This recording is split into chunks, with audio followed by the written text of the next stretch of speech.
지난 22대 총선 관련 선거사범 수사가 모두 마무리됐습니다. 현역 의원을 포함해 53명이 송치됐습니다.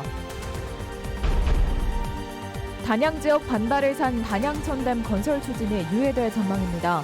환경부가 주민이 반대하는 지역의 댐 건설 확정을 늦출 수 있다고 말했습니다. 한방과 바이오를 세계에 알린 충청북도와 제천시가 8년 만에 다시 한번 세계 엑스포를 개최합니다. 이번엔 천연물이라는 고부가 가치 산업으로 무게 중심을 옮겼습니다. 여러분 안녕하십니까? 뉴스데스크 충북 소식입니다. 충북경찰이 총선 선거사범 수사를 마무리하고 현역 의원을 포함한 53명을 검찰에 넘겼습니다.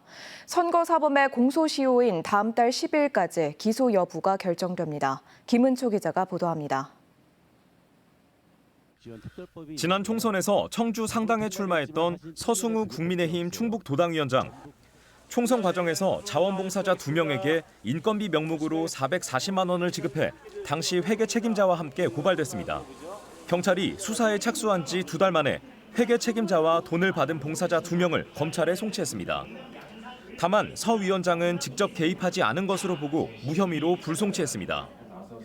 앞서 맞상대였던 더불어민주당 이강일 후보 캠프의 선거사무장도 지난달 선거법 위반 혐의로 검찰에 송치됐습니다.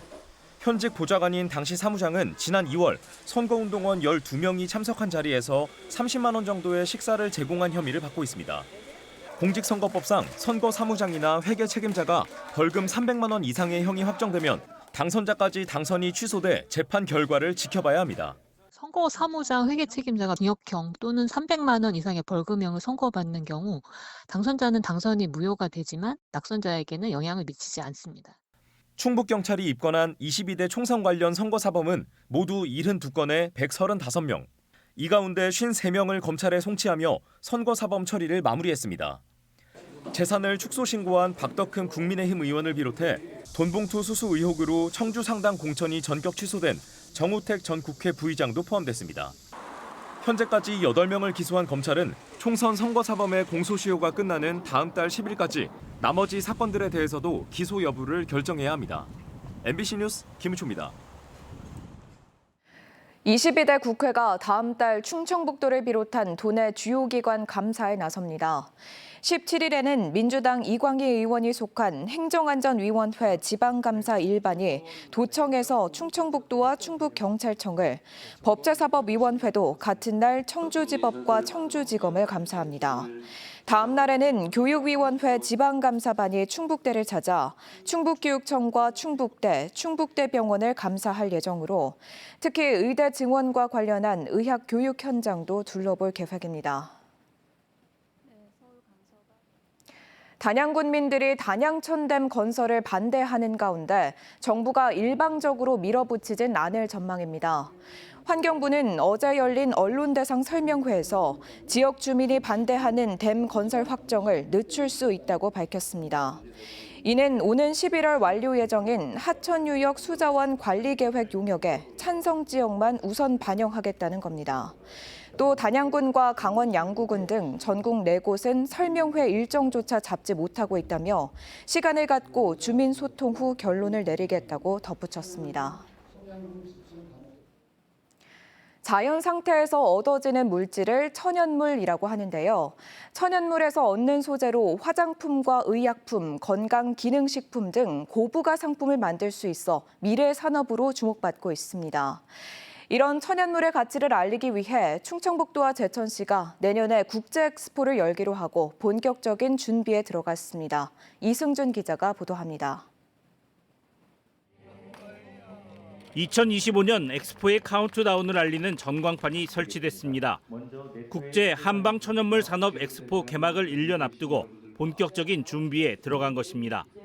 제천 한방 바이오 공원에 조직이 공간이 마련됐고 충청북도와 제천시 공무원 등으로 조직위가 꾸려졌습니다. 조직위원회의 가장 큰 역할은 엑스포 자체를 알리는 것. 천연물이라는 생소한 개념을 알리고 산업으로서의 가능성을 보여줄 참가 기업을 찾아야 합니다. 소비자들이 관심 가지고 있는 분야이기 때문에 저희들이 조금 더 천연물 산업에 더 미래 비전을 알리고 핵심 도시로서의 브랜드 가치를 살리기 위해서 접근하게 되었습니다. 제천에서 엑스포가 열린 것은 지난 2017년.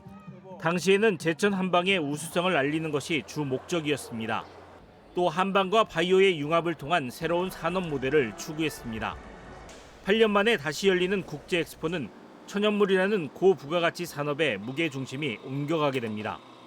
2017년도에 개최된 한방 바이오 산업 엑스포는 그 한약재 중심의 한방 산업에 포커스가 맞춰져 있었다면 이번에는 한방뿐만 아니라 더 넓은 의미의 천연물 산업에 중점을 둔 엑스포입니다. 현재 제천 바이오밸리 입주기업 상당수가 화장품과 의약품, 건강기능식품 등 천연물 산업 관련 기업입니다.